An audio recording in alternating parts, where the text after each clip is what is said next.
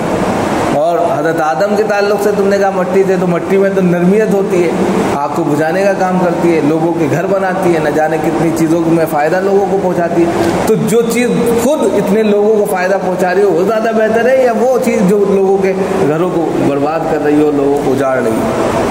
یہ تو تمہارا کہنے غلط ہے۔ اور پھر تم کو آگ سے پیدا کیا، لیکن آدم کو تو خود اللہ رب العزت نے شکل و صورت سے بنایا، خود مٹی سے بنایا، خود اس کو شکل و صورت دی، تو یہاں تو خود آدم بڑھ گئے تم سے، تمہارا یہ کہنا غلط تھا۔ جس کو خود اللہ رب العزت کی ذات بنا رہی ہو، جس کا وجود خود اس کو اللہ رب العزت کی ذات ڈال رہی ہو، تو وہ تو افضل ویسے ہی ہو گیا، لیکن تمہارا یہ کہنا غلط ہے۔ لہذا اللہ نے کیا قال فاہبط منہا، یہاں جنت سے نکلو سب سے پہلے، تمہاری کوئی جگہ جنت میں نہیں ہے، تکبر کرنے والے کی، گھمنڈ اور متکبر کی کوئی جگہ جنت میں نہیں ہے، لکھ لو یہاں سے، فاہبط، اتر جاؤ یہاں سے، جلدی نکل جاؤ، منہا من الجنہ، فما یکون لگا، تمہارے لیے یہ جگہ ہے ہی نہیں، یہ ٹھکانہ ہے ہی نہیں، انت تکبر فیہا، کہ تم اس میں رہ کر، یعنی اس آسمان پر رہ کر تکبر کرو، متکبر بن کر ٹہلو، یہ برداشت نہیں، نکل جاؤ۔ فخرج، فوراً یہاں سے گیٹ آؤٹ کا، انک من الصاغرین، تم ذلیل و خوار، یعنی تم اتنے بدتمیز ہو، اتنے خبیث ہو کہ اتنی عزت تم کو دی، اتنا بڑا مرتبہ تم کو عطا کر دیا، اس کے باوجود تم جو ہے اپنی نسل دکھا گئے، بات ماننے سے انکار کر گئے، تم واقعی میں ذلیل ہو، یہاں سے نکل جاؤ۔ اب شیطان جانتا تھا کہ اللہ غفور رحیم ہے، وہ ستار و غفار ہے، پڑے ہی اس کی قدرت چاہے جتنی جوش میں آ جائے، غضب میں آ جائے، پھر بھی وہ معاف کرنے پر قادر ہے، تو فوراً کہا قال انظرنی الی یوم یبعثون، اتنے غصے کے باوجود بھی وہ جانتا تھا اور اس نے ایک دم کہہ دیا۔ اس سے پتہ چلا کہ ابلیس جانکار بھی بہت تھا اور اللہ کے بارے میں بہت زیادہ علم رکھتا تھا، اس نے تبھی کہا مجھے قیامت تک کی مہلت دے دی جائے، یعنی وہ جانتا تھا کہ اللہ کی جو صفت رحمان ہے وہ زیادہ غالب ہے صفت قہار سے، تو اللہ اگر قہار ہے، زبردست ہے، پکڑ کرنے والا ہے، لیکن وہ غفور الرحیم بھی ہے، وہ سب سے زیادہ معاف کرنے والا بھی ہے، اسی لیے اس نے کہا قال انظرنی الی یوم یبعثون، مجھ کو قیامت کے دن تک مہلت دے دی جائے، چھوڑ دیا جائے مجھے کہ میں جو چاہوں کروں، اب آپ نے نکال تو دیا ہی مجھے۔ قال انک من المنظرین، اللہ رب العزت نے اس غصے کی حالت، ٹھیک ہے جاؤ، تم کو قیامت تک کی مہلت دی، اب جو تمہارے ساتھ میں رہے گا وہ جہنم میں جائے گا، اور جو میرے بتائے ہوئے طریقے پر چلے گا اور آدم کی بات کو مانے گا وہ جنت میں جائے گا۔ فیصلہ لکھ دیا وہاں پر اور اس کو یہاں سے نکال دیا۔ تو یہ چند آیتیں تھیں جو آپ کے سامنے پیش کی گئیں، امید ہے کہ آپ کے سمجھ میں آیا ہوگا۔ یہاں سے اب پورا قصہ حضرت آدم کا، انسانیت کا قصہ شروع ہو گیا ہے، 1-2 صفحے تک چلے گا، اس کے بعد پھر دوسرا چیپٹر آئے گا۔ تو یہ بڑا اچھا خلاصہ ہے کہ انسان کی تخلیق کیسے ہوئی اور کس طریقے سے ساری چیزیں ہوئی، یہ بہت اہم باتیں ہیں جو انشاءاللہ ہم سب کو فائدہ پہنچائیں گے۔ اللہ تعالیٰ ہم سب کو عمل کی توفیق ہونا